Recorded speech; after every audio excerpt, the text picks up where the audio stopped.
მდინარე წლის პირველ 9 თვეში ალკოჰოლური თრობის გამო 326 ავტოსაგზაო შემთხვევა მოხდა. ეს მონაცემი გასული წლის ანალოგიურ პერიოდთან შედარებით 218-ით მეტია. სტატისტიკის ეროვნული სამსახურის მონაცემებზე დაყრდნობით გაზრდილია ავარიების ზოგადი სტატისტიკური მონაცემებიც. კერძოდ, პირველი 3 კვარტლის ჯამის მიხედვით ქვეყნის მასშტაბით 4480 ავტოავარია მოხდა. დაიღუპა 345 და დაშავდა 6041 ადამიანი. რაც შეეხება 2024 წელს, ანალოგიურ პერიოდში დაფიქსირებული იყო 4107 შემთხვევა. დაღუპულთა რიცხვი კი 301-ს შეადგენს. დაშავებულთა ოდენობა 5404-ია.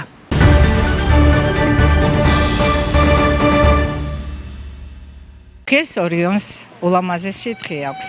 შემოდგომის ზეიმია, შემოდგომის გაცილება.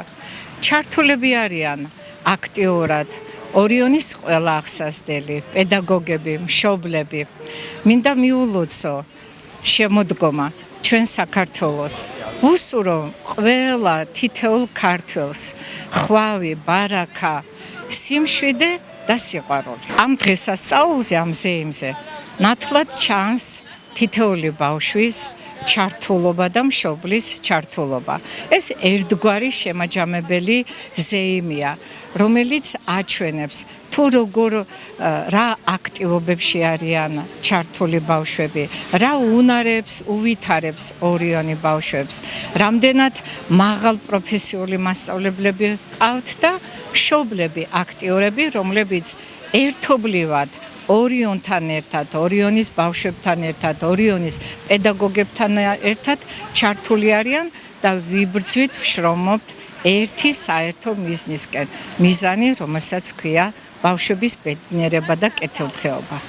ჩვენი დღევანდელი ღონისძიების მიზანია ხელი შეუწყოს ბავშვებისა და მშობლების ერთობლივ ჩართულობა საშემოდგომო აქტივობებში. ბავშვები თავის მშობლებთან და პედაგოგებთან ერთად ეცდებიან საშემოდგომო აქტივობების მოწყობას, როგორიცაა მაგალითად ყურძენის კრეფა, თონეში პურის ამოკვრა, ჩურჩხელების ამოვლება.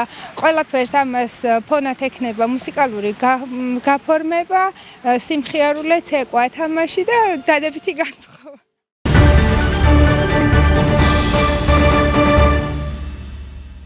როდესაც პაციენტს აწყობილია კურნალობა ერთ რომელიმე რეჟიმზე, შემდეგ ამ რეჟიმის ცვლილება გარკვეულ პასუხისმგებლობას მოითხოვს. მაგრამ თუ კი ასეთი საჭიროება არ მოიშვა და ხდება მთელ მსოფლიოში ასეთი რამ არ არის გამორიცხული, ეს გადასვლა არ არის რაიმე ხიფათთან დაკავშირებული, იგულისხმება აი ამ კონკრეტულ ინსულინების შემთხვევაში.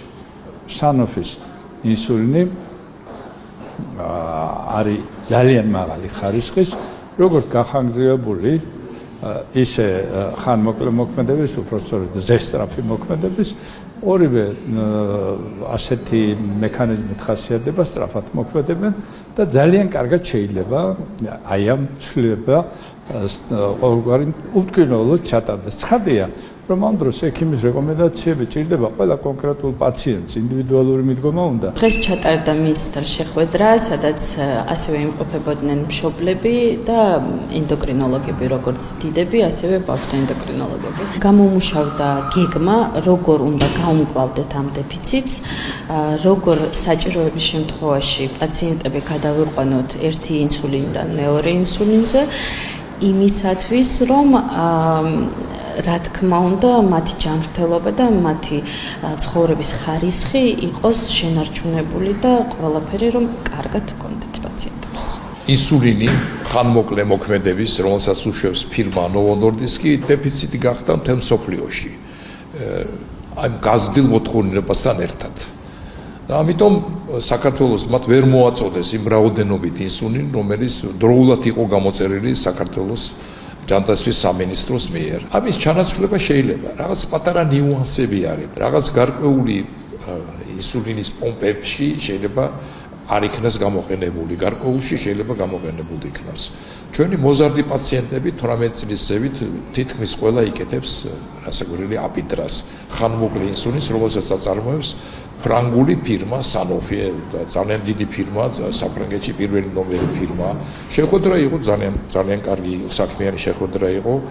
დაისახა გეგმა, ყველანაირი ხელშეწყობა, ასე რომ პაციენტები შეიძლება დავამშვიდოთ და მათი ახლობლები რომ დიდი არ არის, თქვა განწყობილება იმის რომ პესიმისტურად უყურებდეთ ამ საკითხს, პირიქით ოპტიმისტურად უყურებთ და გადაწყვეტთ.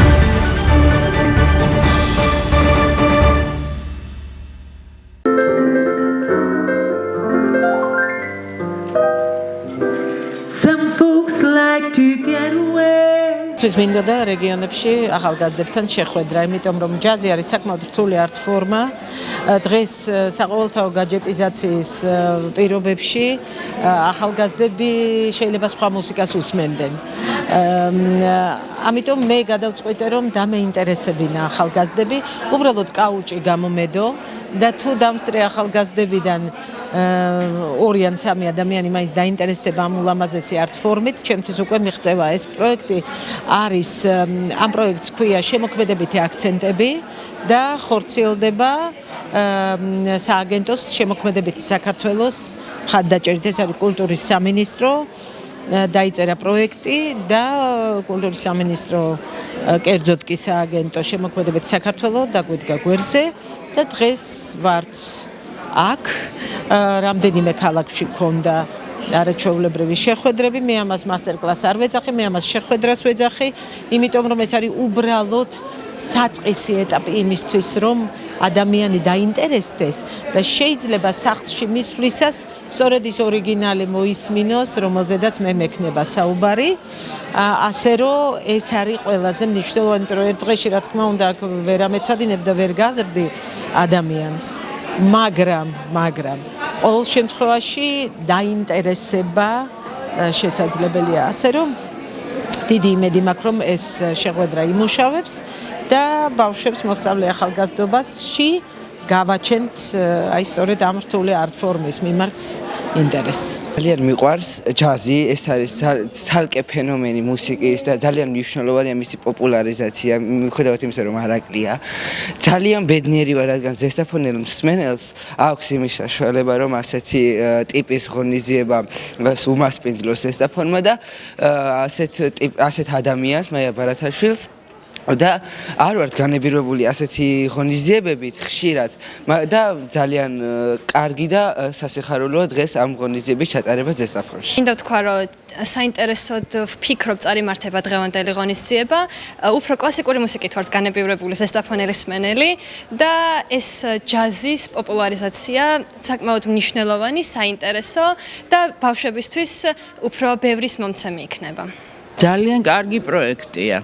კულტურის სამინისტროს პროექტი, იმიტომ რომ ამ დონის მუსიკოსები, ამ დონის პროფესიონალები იშვიათად გვსტუმრობენ რაიონში და განსაკუთრებით იმიტომ რომ ამ თვითონ კონცერტი კი არ არის, ფორმატია, მასტერკლასია ჩადებული ამ პროექტში და აი ეს განსაკუთრებულად მნიშვნელოვანია, იმიტომ რომ თუ ამ ბავშვებს, რომლებიც პერსპექტივაში მომღერლობას აპირებენ, უნდათ რაიმე კონსულტაციის გავლა, მე გავაცანი დღეს რამდენიმე მოსწავლე ქალბატონ მაიას, რომელმაც დიდი სიამოვნებით გამოთქვა სურვილი თუ კი ეს ბავშვები გააგრძელებენ, რომ შეუძლიათ იკონტაქტონ მასთან, მიიღონ გაკვეთილები და აი ასეთი პროექტი ძალიან მომგებიანია ჩვენი მომავალი თაობისთვის და მომავალი მომღერლების აღსაზრდელად და მივესალმები ნამდვილად ამ პროექტს და სასურველია თუ ასეთი ბევრჯერ, მრავალჯერ გაგრძელდება ასეთი პროექტები კულტურის სამინისტროს მხრიდან.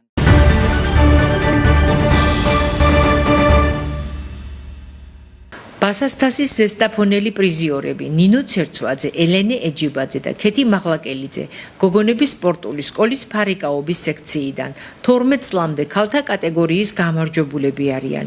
ნინო ცერცვაძე მეორე ადგილის პრიზიორია, ელენე და ქეთი კი ბრინჯაოს მედალოსნები გახდნენ. საერთაშორისო ტურნირი ბასასთასზე თბილისში 2 დღის განმავლობაში მიმდინარეობდა რაპირით მოფარიკავეთა და კადეტ სპორტსმენებს შორის. სპორტულ ღონისძიებაში 16 ქართველი სპორტსმენი მონაწილეობდა. თბილისში ჩატარდა ბასას თასი ავიღე მეორე ადგილი. ჩემი შედეგით არ ვარ კმაყოფილი, მაგრამ შემდეგ ისიც მომზადები უკეთ და უკეთეს შედეგს დავდებ.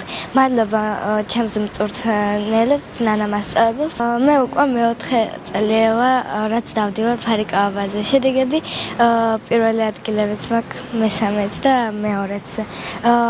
ჩემს ფარიკაობა არის ყველაზე განსხვავებული სპორტი, რაც კი ოდესმე მინახავს და ალბათ სარდავანები თავს. მე ვარ ელენე ეჯიბაძე, ზესტაფონის ფარიკაობის ჯგუფის წევრი. ჩვენი ჯგუფი წინა კვირას იყო წასული ფარიკაობასას თასის შეჯიბრზე, ფარიკაობის შეჯიბრზე. იქ ძალიან დიდი კონკურენცია იყო, ასევე უცხოელებიც იყვნენ ჩამოსულები. დიდი კონკურენციის შედეგად მე დავიკავე მესამე ადგილი. ჩემი შედეგებით არ ვარ კმაყოფილი, მინდა რომ მომავალში გავაუმჯობესო. ასევე ძალიან დიდი მადლობა მინდა გადავუხადო ჩემს მწვრთნელს ნანა ფხალაძეს. 9 წელია ფარიკაობაზე დავდივარ. ჩემთვის ფარიკაობა არის ყველაზე ისეთი სპორტი, აი თვითონ გიზიდავს ეს სპორტი, თვითონ ამირჩია, მე არ ამირჩევია, თვითონ, აი ასე ვთქვა, თვითონ მოვიდა და თვითონ ამირჩია და არ მგონია რომ უდესმე შევწყვიტო ფარიკაობაზე სიარული და დავამთავრო ფარიკაობა, რადგან ანუ ისეთი სპორტი არის, რომ გიზიდავს, ვერ დაანებებ თავს ფიზიკურად. 5 ბრძოლად გავმართე და გავედი მესამე საპირისო ადგილზე. დიდად არ ვარ კმაყოფილი და ამიტომაც შემდეგისთვის უფრო გავაუმჯობესებ.